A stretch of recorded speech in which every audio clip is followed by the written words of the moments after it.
Side खबरों के लिए सब्सक्राइब करें फ्लेम मीडिया और उसके बाद बेल आइकन को प्रेस करें ताकि सबसे पहले आपको मिले एक्सक्लूसिव खबरें।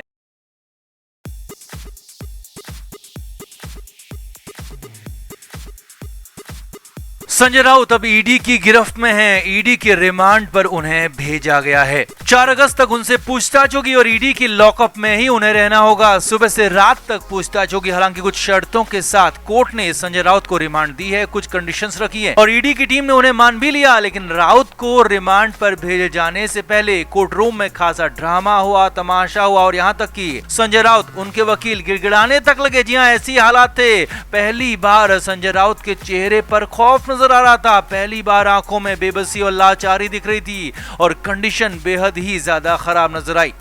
तो क्या क्या हुआ रिमांड पर भेजे जाने से ठीक पहले कोर्ट में कैसी थी संजय राउत की हालत और कोर्ट में हर बदलते पल के साथ क्या हुआ, सब कुछ आपको बताते हैं, दिखाते हैं। आप इस वीडियो को शेयर करें और कमेंट करके संजय राउत की इस हालत पर अपनी राय जरूर दें। तो संजय राउत कल तक खुद को निडर दिखा रहे थे, अंतिम सांस तक लड़ने की बात कर रहे थे, यहाँ तक कि बाला साहब ठाकरे की सौगंध तक खा रहे थे। लेकिन अब वही संजय राउत कानून के शिकंजे में फंस चुके हैं, बुरी तरह से फंस गए, अटक गए हैं। संजय राउत को रविवार दोपहर ईडी के ऑफिस लाया गया, हिरासत में लिया गया और फिर देर रात अरेस्ट भी कर लिया गया और उसके बाद सोमवार को संजय राउत को स्पेशल पीएमएलए कोर्ट में पेश किया गया। पेशी के दौरान पहले से ही तय था कि ईडी राउत की डिमांड मांगेगी और संजय राउत और उनके वकील इस डिमांड का विरोध करेंगे। शुरुआत कुछ ऐसी हुई, लेकिन धीरे धीरे मामला इतना ज्यादा गंभीर हो गया कि तमाशा होने लगा, खासा ड्रामा हुआ। जी हाँ, कोर्ट रूम में राउत की पेशी के दौरान खूब ड्रामा हुआ। तो ईडी ऑफिस से बाहर निकालने के बाद पहले संजय राउत का मेडिकल हुआ और फिर मेडिकल रिपोर्ट के साथ कोर्ट में पेशी हुई। ईडी के वकील हितेन वेणुगोपाल ने कोर्ट से 8 अगस्त तक के लिए 8 दिन की रिमांड मांगी। ईडी के वकील ने कहा कि हमें संजय राउत से पूछताछ करनी है क्योंकि मामला बहुत ज्यादा बड़ा है, बहुत बड़ा गंभीर मामला है, करीब 1000 करोड़ के घपले का ये मामला है। और इसी दौरान ईडी के वकील हितेन वेणुगोपाल ने बताया कि प्रवीण राउत संजय राउत का फ्रंटमैन था और प्रवीण के जरिए ही संजय राउत का ये धंधा चल रहा था। और साथ ही साथ ईडी के वकील ने कहा कि स्वप्ना पाटकर के नाम पर भी अलीबाग में करीब 1 करोड़ 60 लाख का प्लॉट खरीदा गया था और भी बहुत कुछ इसमें गड़बड़ झाले किए गए हैं जिसमें हमें पूछताछ करनी है ताकि पूरा सच निकल आए और इसीलिए 8 अगस्त तक हमें रिमांड दी जाए ताकि सारे सवालों के जवाब मिल सकें। अब तुरंत ही संजय राउत के वकील अशोक मुंदरकी ने कहा कि संजय राउत पर सरासर गलत आरोप लगाए जा रहे हैं और ये आरोप राजनीति से प्रेरित हैं और रिमांड जैसी बात यहाँ पर कुछ भी नहीं है। हालांकि कोर्ट ने कहा कि रिमांड तो मिलेगी क्योंकि ईडी की टीम पूछताछ करना चाहती है और इसीलिए रिमांड तो होगी और जरूर होगी। अब इतना सुनना था कि संजय राउत और उनके वकील अशोक मुंदरकी के पैरों तले जमीन खिसक गई क्योंकि रिमांड का मतलब ही था कि ईडी के लॉकअप में रहना, ईडी के इशारों पर चलना और ईडी की बात को सुनना, ईडी के सवालों के जवाब देना और इसी बात को संजय राउत नहीं चाहते थे। जी हाँ, संजय राउत लंबे समय से पूछताछ से बच रहे थे लेकिन अब इस बार पूछताछ होने वाली है और ईडी के लॉकअप में होने वाली थी और इसी के लिए उन्हें रिमांड दी जा रही थी। आगे देखिए, तुरंत ही संजय राउत के वकील की तरफ से रिमांड का विरोध किया जाने लगा और कई सारी मांगे कोर्ट के सामने रख दी। वकील ने कहा कि संजय राउत हार्ट के मरीज हैं, वो दवा पर चल रहे हैं, रात को लगातार पूछताछ से उनको मानसिक तनाव हो रहा है जिनसे उनकी हालत बिगड़ रही है और आगे और ज्यादा बिगड़ सकती है, इसीलिए यहाँ पर रिमांड बिल्कुल भी ना दी जाए।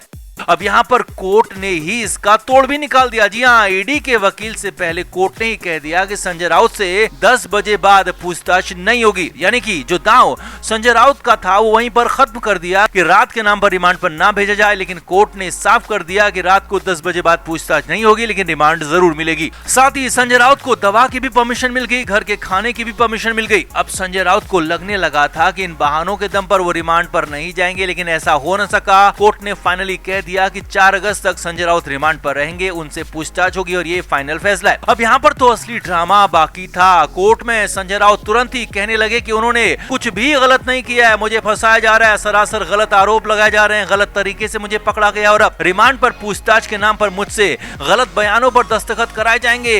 संजय राउत कोर्ट में ये सब कुछ अचानक बोलने लगे, कहने लगे, बड़बड़ाने लगे। अब यहाँ पर संजय राउत की हालत खराब थी। जी हाँ, कहा तो कोर्ट में वकील को अपना पक्ष रखना था लेकिन यहाँ पर संजय राउत खुद ही बोलने लगे थे।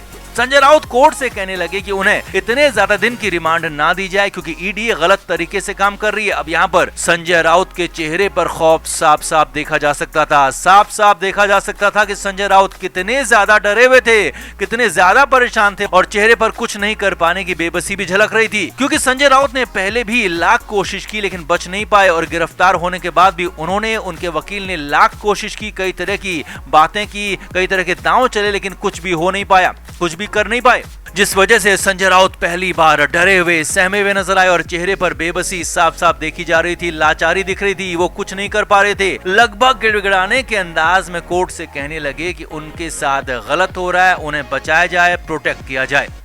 हालांकि ईडी ने संजय राउत की 8 दिन की रिमांड मांगी थी जिसे तो कोर्ट ने पूरा नहीं माना, लेकिन हाँ 4 दिन की रिमांड, 4 अगस्त तक के लिए रिमांड जरूर मिल गई। लेकिन इस दौरान कोर्ट में खूब हंगामा हुआ, ड्रामा हुआ, तमाशा हुआ क्योंकि पहली बार संजय राउत की हालत ऐसी थी, इतनी ज्यादा खराब थी, वो डरे हुए थे। तो कुल मिलाकर संजय राउत की हालत वाकई खराब है। जो दमखम उनका दिखता था वो अब कहीं दिख नहीं रहा है। हालात पूरी तरह से डरे हुए, सहमे हुए राउत के लिए हो चुके हैं। अब एक तरह से उनकी कंडीशन नवाब मलिक जैसी दिख रही है। तो आपका संजय राउत की इस हालत पर, संजय राउत के डर पर, घबराने पर, खौफ पर क्या कहना है, कमेंट करके जरूर बताएं। वीडियो को शेयर भी करें।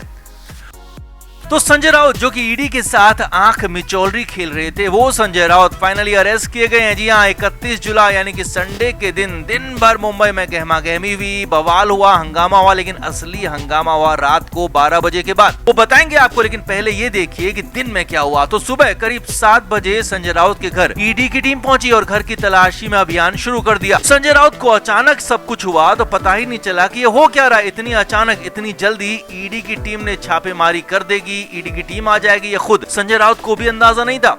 करीब 9 घंटे तक ईडी की टीम ने संजय राउत के घर में तलाशी ली, घर का एक एक कोना छान मारा और बड़ी मात्रा में कैश भी संजय राउत के घर से मिला है। बताया जा रहा है कि करीब 11.5 लाख रुपयों का एक बंडल भी मिला है। शाम करीब 4 बजे ईडी की टीम ने संजय राउत को हिरासत में ले लिया और अपने साथ ईडी ऑफिस लेकर जाने लगी। हालांकि राउत के घर के बाहर मौजूद समर्थकों ने कुछ हंगामा जरूर किया, लेकिन पुलिस की मौजूदगी में ईडी ने अपना काम कर लिया और संजय राउत को लेकर ईडी के ऑफिस पहुंची और फिर पूछताछ शुरू हो गई।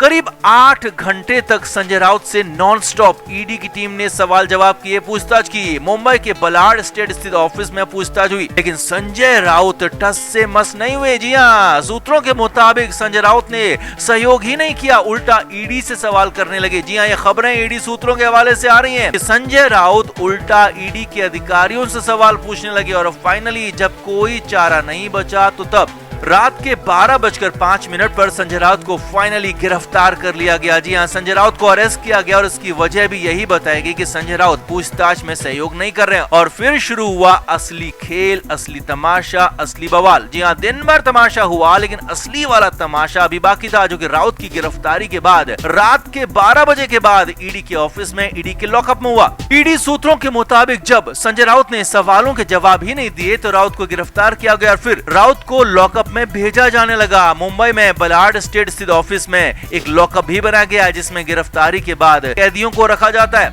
और तब तक रखा जाता है जब तक कि वो रिमांड पर रहते हैं या फिर जब तक कि उन्हें जेल नहीं भेज दिया जाता। लिहाजा रात को 12:05 पर गिरफ्तारी के बाद अगले 15 मिनट में राउत को लॉकअप में लेकर जाया जाने लगा। Film media report.